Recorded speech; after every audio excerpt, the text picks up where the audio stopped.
high ground with the words of the founders echoing around. Liberty's flame in my veins, burning bright. I hold to the rights that we fight for each night. I'm a constitutionalist through and through, proud of this nation, the home of the true. Values that bind us from sea to shining sea, family, faith, and the land of the free. Hearts full of grit, with a spirit that's real, living the legend. Well, good day, folks. This is Eric Rollins, the Constitutionalist. As always, I'm thrilled to be here. Big shout out to my producer, Hey. Bill. Hello, everybody. That was his golden song. That's his pipe singing that out. So thank you for creating that song. You're welcome. Today I'm joined by a veteran. I'd say former Marine, but I've been very clearly educated by my grandpa as well as other Marines I've known since that you're always a Marine. So you might be a retired Marine, but you're always a Marine. Yes, there's only one former Marine in history, and in order for them to take away the Eagle, Globe, and Anchor, you have to shoot the president. Like, that's what it takes. Because the Marine Corps, more than any other branch of the service, is the president's own. We're the guys that get deployed for 90 days, and Congress doesn't have a thing to say about it until later. So that gentleman that just spoke up, James Meissner, welcome. You are here somewhat to tell us a little bit about the Marine Corps League, and then potentially you might have a couple of opinions of your own. I've been accused of that. I'm thinking they're there. Yeah. So let's just start with the Marine Corps League. What is it? I think everybody knows what the Marines do largely, though. If there's some things that you think people don't know, you can maybe enlighten us. But let's start with the Marine Corps League and then come back to what it was like to serve. Because there's where you're serving currently. Yes. I do have to do the proper disclaimer that I'm a member of the Marine Corps League, that whole thing. When I'm giving my opinions, not the opinions of the Marine Corps League. But the Marine Corps League specifically is my preferred veterans organization that I work with. And everybody knows this for Toys for Tots because we've been doing it since 1942. Even when I was on active duty, we were doing Toys for Tots. But we also have some stuff that we do every year with the Canine Awards. So a lot of people think that the canine officers, it was just in the news that we lost a canine officer. Those things are expensive and the state doesn't pay for them. So we actually have one guy named Dan Payne who took it upon himself to actually help raise some money for that, and we've been successful there too. We also have scholarships for a whole bunch of other vets, and and we do stuff all over the place. For Memorial Day, we actually held a ceremony for the only Congressional Medal of Honor winner that's buried in the Central Valley. And we actually got one of his living relatives to come on over. And it was great because after that, he was able to share some personal details about the Medal of Honor winner, but we were able to share a couple of details with him about what made his service so exemplary. So we were basically kind of learning from each other there. And then recently, and I actually have to thank you for this, we just had a charity poker event. I was trying to get busted out. I was trying to lose. And just that night, it didn't seem to want to work. But But yeah, you actually did. I want to specifically call you out and Fifth Street Antiques because you were extremely generous. You helped us. You legitimately helped make the event a success. Well, good. So thank you for that. And I hope whoever ended up with that "Don't Tread on Me" flag treasures it. They will not be tread on. That's good enough. Yeah, I had to make sure that it was given proper, prime of place and presented correctly, because I didn't want to just have it folded up and okay, what's this yellow flag? Like, no. This is a Gadsden flag from the 200th anniversary. Yeah, no, I was a little sad to see it go, but you know that I've owned two different variations of the Gadsden flag, and I've given both to charity. Oh wow. I still feel a little sad about the one on the stripes, the snake that's on the stripes, just like our current 50-star flag. Imagine if you took out the stars in the blue part and you put a snake in the middle of it, not coiled. That's the other variation, and I still miss that one. But I do have a great picture of me with it. And I hope I get to see it after this.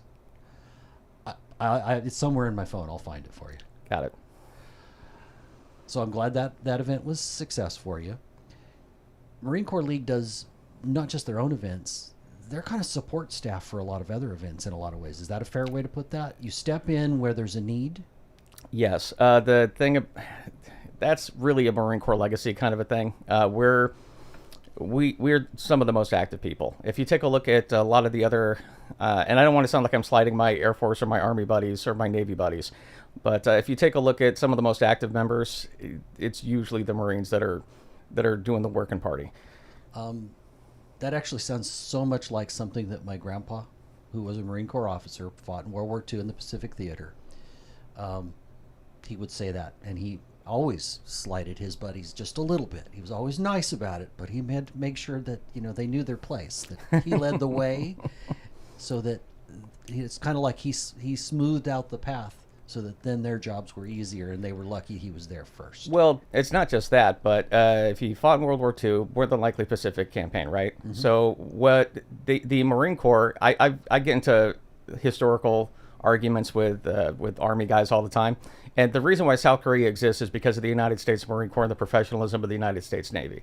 Like South Korea would not exist without that. But even with the exemplary efforts that the Army guys made in World War II in the island hopping campaign, guess who wrote the landing manual?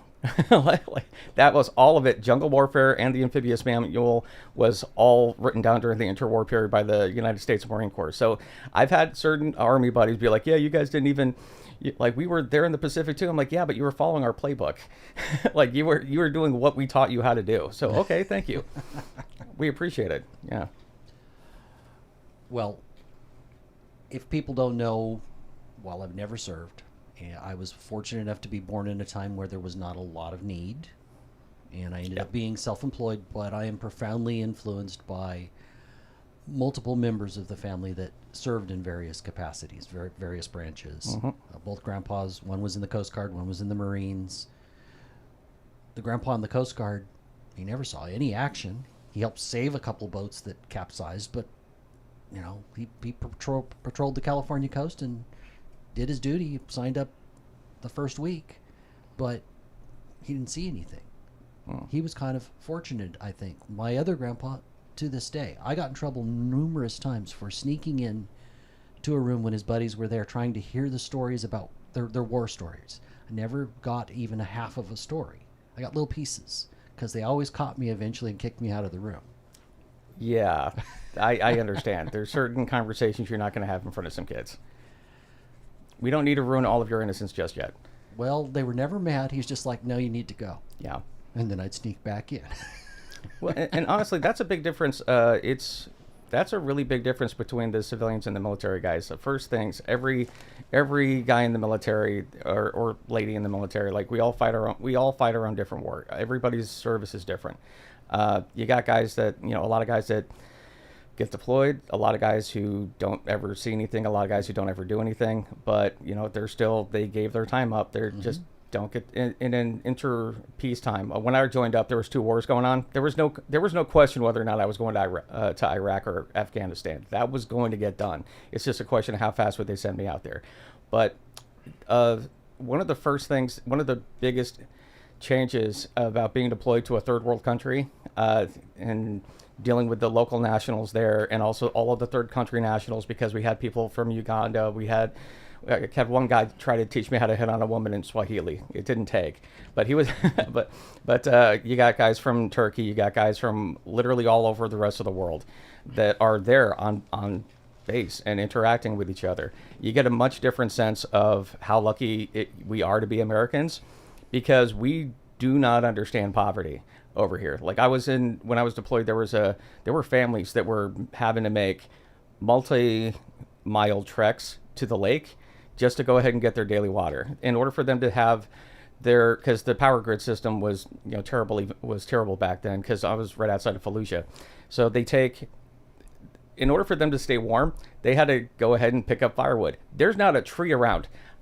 So all they have is, we had this older gentleman, his wife, and his daughter, and the wife of the daughter had the giant things on top of their head carrying the water, and they were and for some reason it was halfway through the day, and they had all of the firewood on the back of the donkey just to stay warm at that night. We have our definition of poverty is a lot different here. And I was also out there when I was in Fallujah when they actually started voting. So we take it a little bit for granted here that we have the rights. We can speak up we can speak up whenever, when the administration does something stupid. Or like, say, the California Secretary of Veterans Affairs wants to liken veterans benefits to welfare, which happened. Ooh. Oh yeah, that's a thing that happened.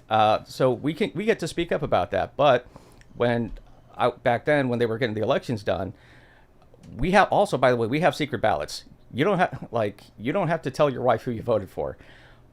When they were getting everybody signed up and registered to vote, they still had the ink on the thumb. So they not everybody had an ID because it's truly a third world country. Yes. So, but that is actually an effective. That I almost think that'd be worth it. I don't think Russia or China had enough of an interest in the outcome of the Iraqi election to go ahead and do any interference there. So yeah, and the people that were over there voting was an act of bravery, because that ink on your finger didn't wash off, and there were specifically people that were targeted in Fallujah for going out there and voting anyway. So we got it way easy over here, and it's nothing makes you more proud to be an American than spending that much time outside of America and then watching how everybody else lives. That part of the world is basically tribal. Yes. And even when we talk about a fairly large, because some of the cities they're not tiny cities. They're fairly large cities, and yet it's still tribal. Yes. Everything is seen through that lens. The United States almost seems to be going, at least the left wants us to go back to that, where we see our tribe first rather than our unique American characteristics, like the fact that we have divided government, so everything moves slow. The fact that we preserve the rights of the minority. The fact that our rights are not given by government but given by God. Yeah, I don't want to give the English too much credit, but part of the legacy of our colonialism is the English common law system, where individual rights have to be protected. Now, even the UK has gotten away. They're getting away from jury trials now. If you take a look at it, three of the amendments in the Bill of Rights have to do with your right to a jury trial, and a speedy one at that, by the way, and confronting your accuser. They're getting away from that in the UK, and a lot of that's because they've been importing different cultures. They don't have the same sense of, they didn't write it down. They don't specifically in order to be able to defend it later. They just took it for granted that, okay, well, we're Great Britain, so this is just the way that we've always done it, so we're just going to assume that we're going to keep doing it that way. There have been efforts recently when you take a look at people talking about how they want to pack the Supreme Court, or they want to get rid of the Electoral College system, or they want to attack institutions, or they want to whenever the institutions aren't doing the job of getting somebody their preferred candidate elected, then clearly it's a threat to democracy. Because I don't know about you, but it's only democracy if the Democrats win. Yeah. Agreed. Yeah. There was a president, first black president. I was happy that a black man finally got elected president. I just was unfortunate that the one we got was a socialist that talked about fundamentally changing our nation. And then I felt he sowed the seeds of racism at every opportunity, and he expanded the role of government continually. I'm old enough to remember in 2008, I remember that presidential election. I was voting from Fallujah, and I remember the sense that, okay, we're finally going to be able to put this behind us. We're finally going to be able to. Except that's not what happened. Yeah, because in 2012, I don't know if you know this, but Mitt Romney was worse than Hitler. And Obama had to win in 2012. I mean, he had binders full of women, Eric. Binders full of women. He left a dog on the top of his car. This man cannot be president. Now, that was unfortunately with politics. It's the easiest way to get elected is to convince the public that there's a dragon coming and that you're St. George. So it's fear and anger motivate more than hope and positivity. And President Obama, after he spent all of his political capital trying to pass Obamacare, that he had to resort to a few of Saul Alinsky's rules for radicals. I've read it. I have too. Hey, tactics are neutral. They really are. But he had to resort to a couple of other different things to get reelected, and it was all at that point. Remember the beer summit? Remember how whenever Trayvon Martin was killed, President Obama was like, "Hey, that's what my son would have looked like." Not helpful. No, Not helpful. He was not trying to be helpful. He was trying to push a narrative. If people were divided, he believed he had the larger share of the division. He wasn't trying to be a president for all. Sure. But also take a look at that. They've been trying to replicate the Obama coalition for, 15, 16 years now. And they haven't been able to do it because... Come on, Joe Biden was clearly... he's more popular than President Obama. He got more votes. Somehow. Yeah, it's... there's a lot of dumb stuff that happened. Well, remember, they were fortifying the election in 2020. I think one of the things that... do you remember I think it was the Newsweek article right after the 2020 election where... they just couldn't keep it to themselves. There was an activist, a union activist, who wrote an article and said, and I can actually send it to you, that said that, hey, yeah, we did this. The reason why Trump didn't win is because it was the unions and it was everybody else, and we were getting with the social media people and everything. Like they were detailing all of the people. They were detailing all of the people that actively got involved in order to quote unquote fortify that election. Now, I'm old enough to remember Hillary Clinton's vast right-wing conspiracy. Didn't get them. I never heard her delineate who was part of that or how they operated. But after the 2020 election with President Trump, they went down the list of everything that they absolutely did in order to go ahead and leverage the election. You don't have to steal it after the fact if you already rigged it from the beginning. That's an interesting way to put that. Well, take a look at Prop 50 in California. They weren't even hiding the ball on that one. We're currently sitting in a district that got reorganized, that got redrawn. Right. Because in Prop 50 passed, and the way that they did it, go back and read the wording. They're like, in order to prevent Donald Trump from winning the midterms. They say his name multiple times. They literally say it's in order to go ahead and win the midterms. In this particular district where we're sitting, Jim Costa was like plus 12 or a D plus 12 or D plus 14. So they took a whole bunch of Democrats out of this district, put them in all the ones around it to make them more competitive. I think that's an opportunity for us to take him out of Congress right now.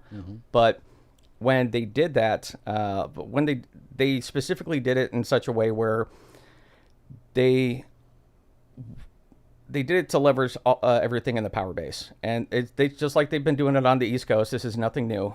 There's a reason why there's 40% of the population of Connecticut's Republican, and they haven't had a single Republican representative in 30 years or something along those lines. California's 16 if we're talking about statewide office. And here's hoping it doesn't go lower. I've lived in a couple of different one-party states, and when there's not a loyal opposition, when there's not an adversarial legislative process to check the craziest ideas in the party, California's a test bed. Don't CA my USA. Don't turn California into California. It is a model for the rest of the country, but it's not a model for programs that work. It's not a model for success. It's a there but for the grace of God go I kind of a thing in a lot of different ways. Every time I've traveled out of state, and I just start talking to people, they're like, "Oh, you're from California," and there's always kind of some sympathy. They think that California is one way. No, there's a loyal opposition in California, but we don't have enough power that the state behaves in a sane way. True. We do have, I don't want to blackpill everybody, but we do have really good people up in Sacramento like David Tangapad that are just going out of their way just to go ahead and spread a spotlight on it. So if you can't pass all the legislation because all of it's going to be stacked against you, you can at least bring a light. You can point out that the emperor has no clothes.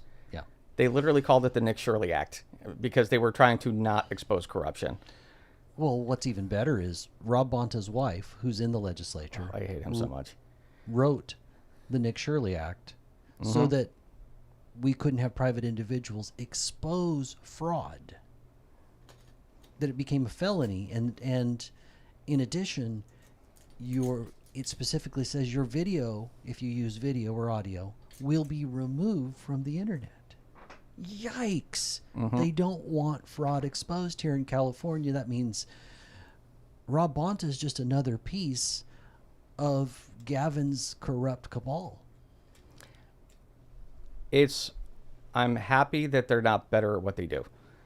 I'm happy that they're not as good at their job as they want to be, because the cream's not rising to the top on that one either. Rob Bonta has been absolute hot garbage with most of the stuff that he's been trying to do. And I think the most recent thing with him was just it was him stepping in to block the merger of Warner Brothers and Paramount.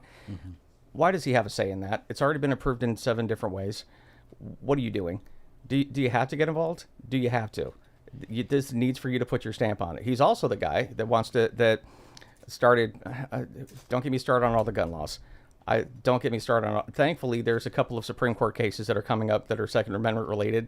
That I think 2 or 3 of them that have Bonta's name in it, where we're just suing to overturn the assault weapons ban and the magazine capacity ban. I think the magazine capacity one is the next one up, and they just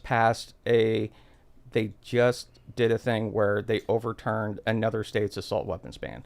So there's one of the best places that the Supreme Court's been acting is on Second Amendment issues recently. Agreed. And thankfully, if Rob Bonta was better at his job being an attorney general, he'd have better legal arguments to sustain his positions, but he's not making any of those arguments, and so he's consistently losing.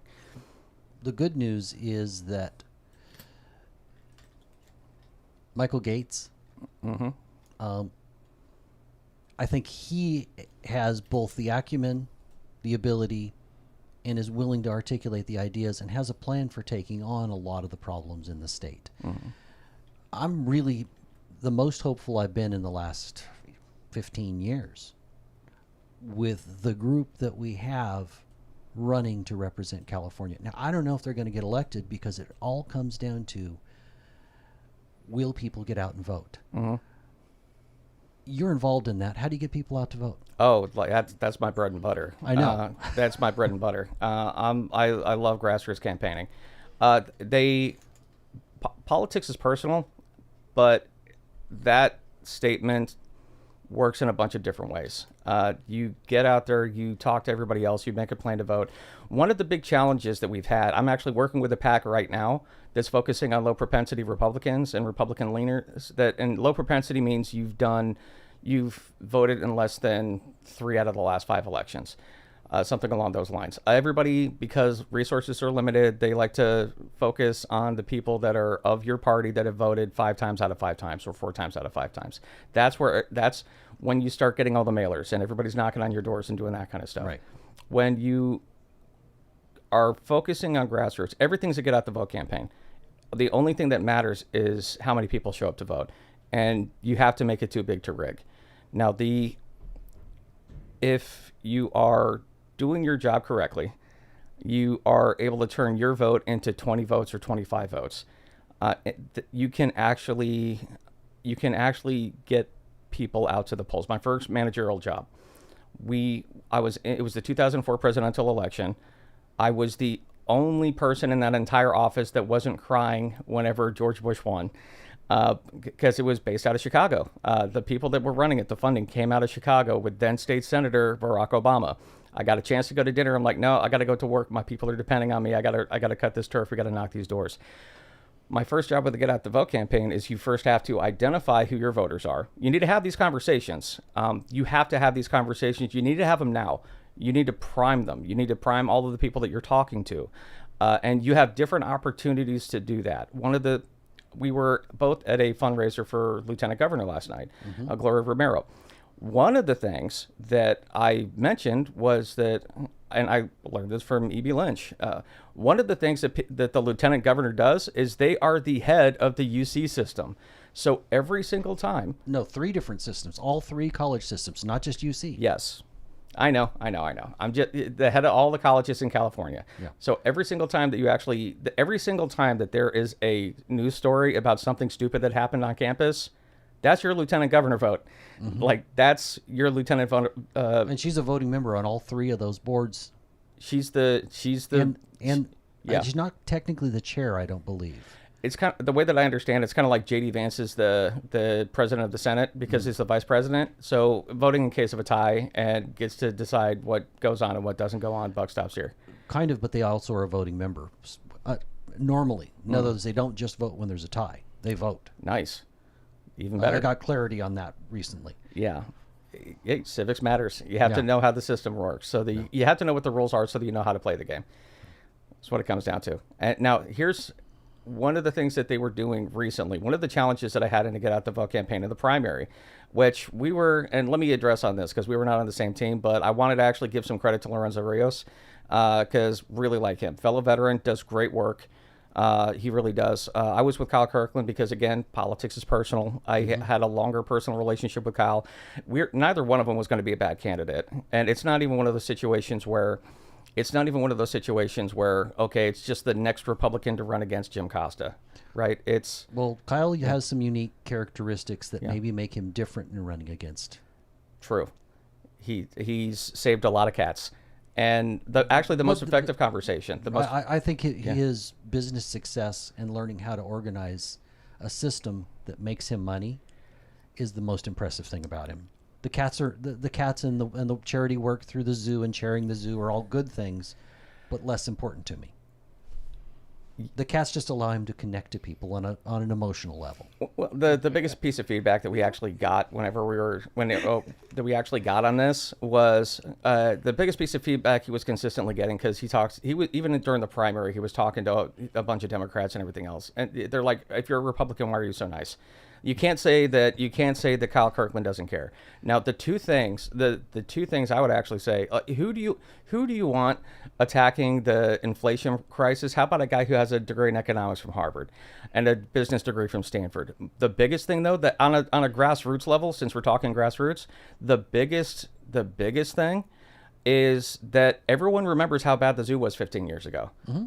And that's a success story. There's a couple bumps along the road, but as far as how the zoo looks, it's truly an impressive success story. There's animals on the planet today that only exist because of the Fresno Chaffee Zoo.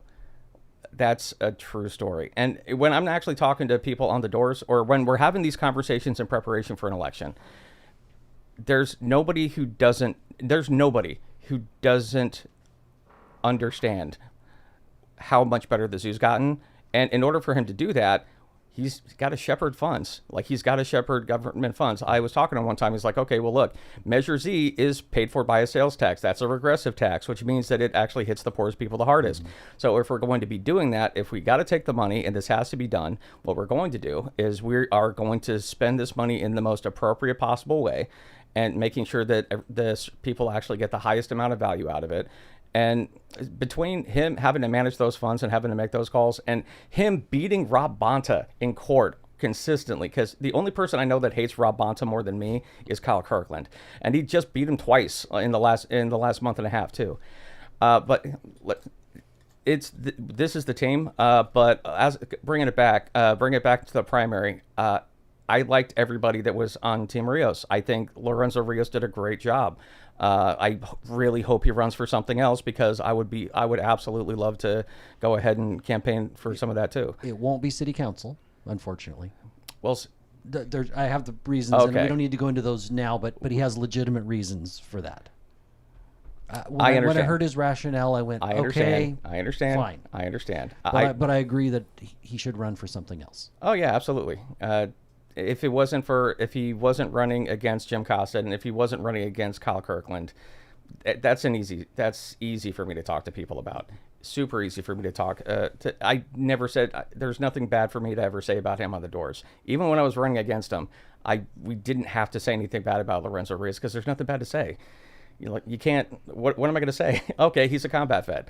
Okay, he's in the same veteran nonprofit sphere as I am. Oh darn! Technically, he's my landlord at the he's my landlord at the Veterans District. He does a great job over there. So I really do hope that it was very unfortunate that there was two ways that people were reacting to that at the grassroots level. On one, they're like, they didn't like the fact that it was a competitive primary. It's like, why did Kyle get in? We already had a guy. Whoop-de-woo. The other way to respond to that is like, hey, this is an embarrassment of riches. Like, this was the way that I looked at it. It's like, okay, great. It does, as long as we get out the vote here, I don't have to tear out the other candidate down. And by the way, anybody that you talk to get out to the polls, that's one less person I have to get out to the polls. They're just voting for the wrong guy. So let's go ahead and get everybody out as much as possible. And we were able to focus a little bit more on the get out the vote effort that way. The other fun part about that on the grassroots, and this was really fun, was going to the different cities and seeing what the different concerns were. Because so you're saying there's still no substitute for going out and meeting people where they are and having a conversation. That fair? Everything comes down to an interpersonal conversation. Period. Everything comes down to it.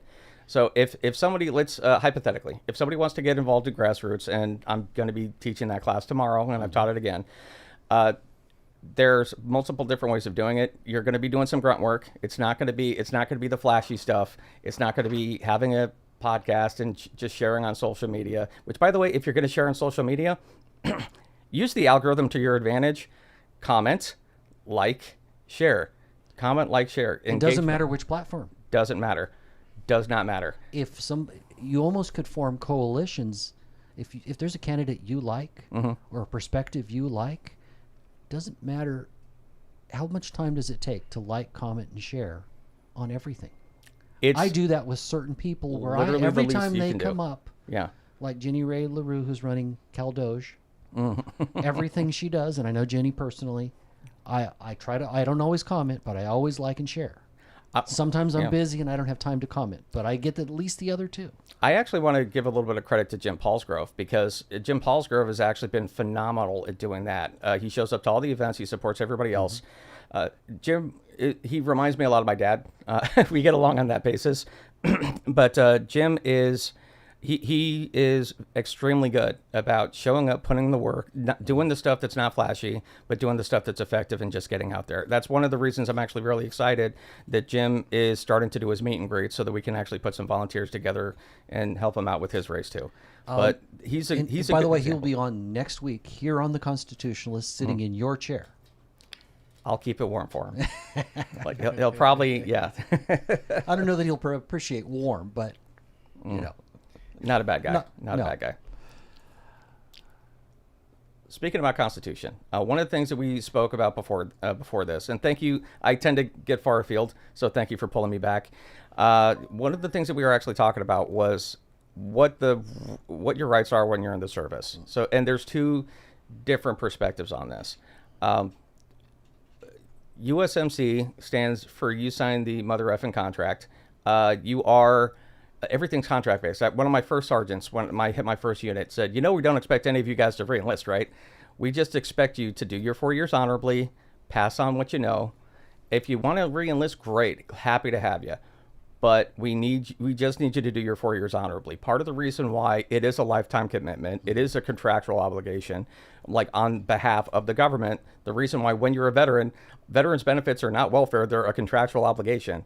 Right. Is because we accept voluntarily on a contract basis, we accept the restriction of our rights and the UCMJ. For instance, you can lose your rank and get bounced out of the military for writing a bad check. You literally can. You can. I've actually helped counsel a couple of guys when I was a non-commissioned officer that were getting brought up on different charges under the UCMJ. We have stuff like obviously stealing, but you can get charged with a felony and have a felony on your record for insubordination. You can, because it's Article 91 or 92. We should spell out what UCMJ is the Uniform Code of Military Justice. I knew that, but thank you. Not so everybody does. For all of the civilians, it was adopted in 1951 or 52, and it is the separate rule of law that we use for military justice up to and until it goes to a criminal court. So that's the stuff that we typically, that's the stuff that most service members are constantly under threat of. Everybody gets taught it. So are you innocent until proven guilty, like in the civilian life? Or is it a different way of looking at that? Because I know you don't have free speech in the same way. You can't carry a weapon in the same way unless they tell you you're carrying a weapon, in which case you're carrying it until they tell you to stop carrying it. But we did have a guy. He's a friend of mine. His name was Darty. He went out to Iraq, and the first thing he said when he touched down was, "I can't wait to kill me some Iraqis." He was using a less polite term for them. We took his rounds away because we didn't want an international incident. Yeah, I completely understand. Thankfully, he had 49 of his best friends that all had 180 rounds apiece to go ahead and defend him. But yeah, no, it's one of those situations. I had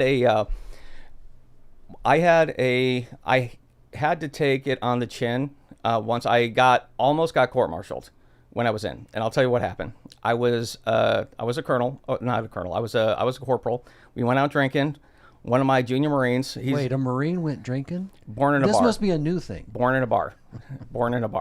If you ever get an opportunity to drink with a couple of service members, you want to drink with the Marines on the Marine Corps birthday.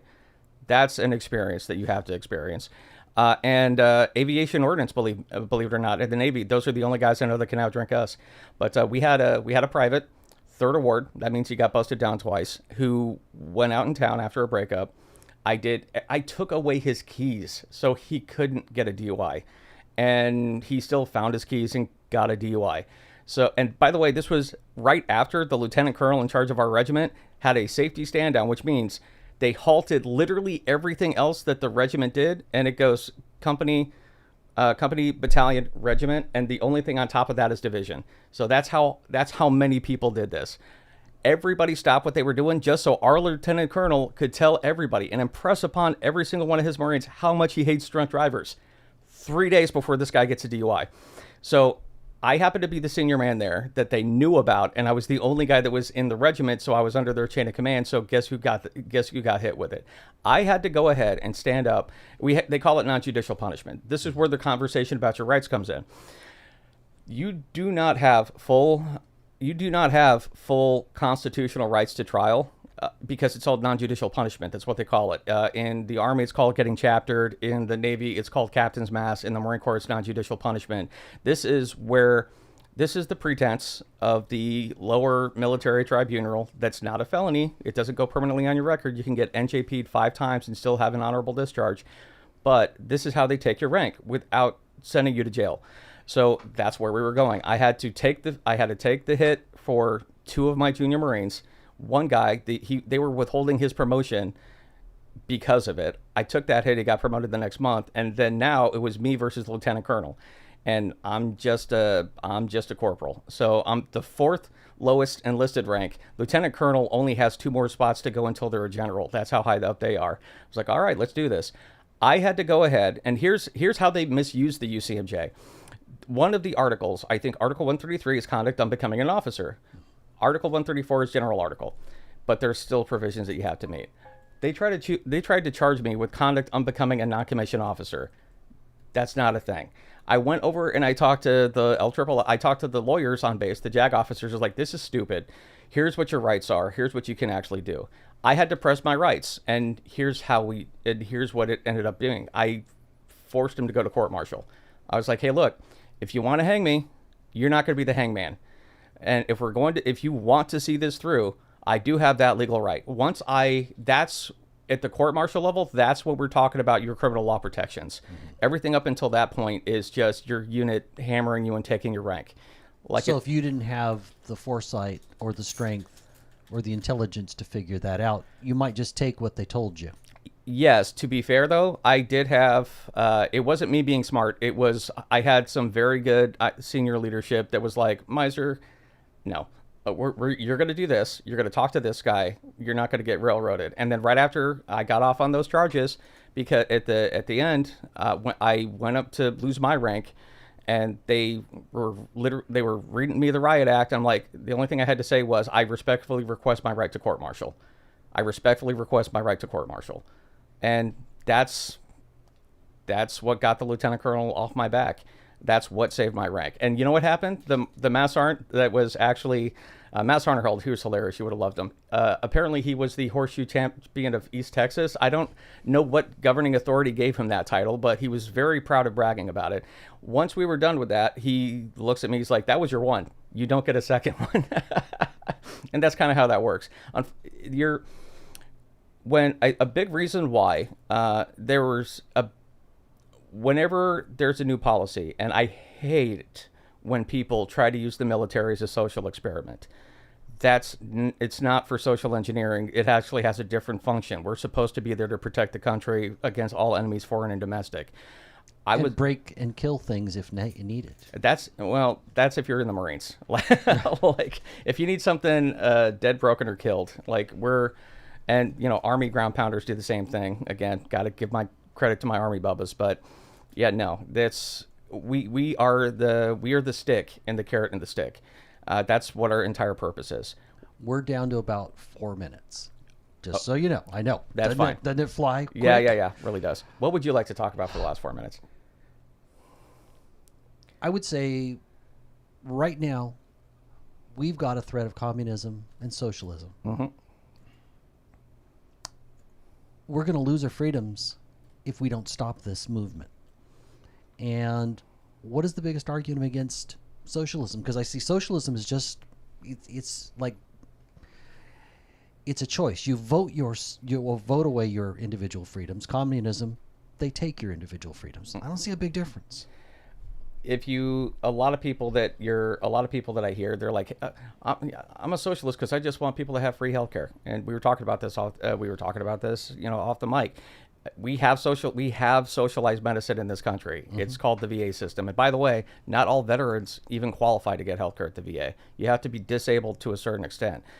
If you want your healthcare to be run like the DMV, the problem with the VA is not the individual members. It's not the individual service providers. It's not they're good people that work at these places. It's the system. It's the way that they have to do the system. It's the same thing about with the NIH or medical assistance in dying up in Canada. People don't think about the long-term consequences or where any of this stuff comes from. But they believe the utopia that's going to appear, and I just think that government regulations have never worked to fix a problem. Correct. They're not very. Ronald Reagan's famous quote: "The most fearsome words in the English language are I'm from the government and I'm here to help." It's always another fun conversation when you're talking to a socialist. Okay, well, what are you going to do in the communist utopia? He's like, I'm just going to sit on my farm and write poetry. And the response is, what do you mean your farm? We have one of my favorite Soviet jokes was that we pretend to work and they pretend to pay us. Once Margaret Thatcher said that the problem with socialism is eventually you run out of other people's money. This has been tried before. This is not a new idea. This has been tried before, and it always fails. I agree, it always fails. I also think that it provides a great opportunity, because as they rise, here's our chance to make our argument. This pulls more people in the middle into the conversation. If we make the right appeal, and we make the right connections with those people in the middle, and enlighten them, we potentially can turn this country in a way that I believe would be good for our freedom. But you have to know how to talk about it. Agreed. You have to know what the arguments are, and you have to educate yourself. Because, if you don't have to give them an entire dissertation on Edmund Burke, but everything does come down to those interpersonal conversations to bring it all the way back to grassroots.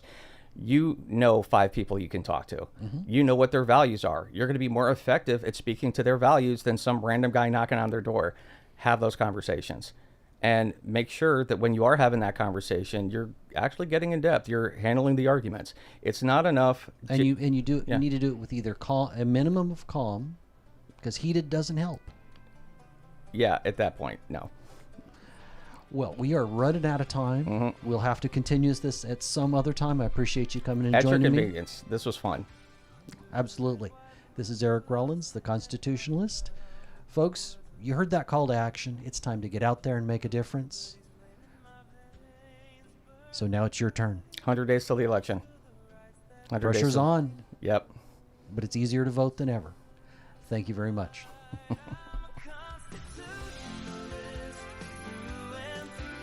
You're clear? I should have put my watch down on the table. Yeah, sorry for thanks for pulling back on my chain a couple of times. I think one of the two conversations that I think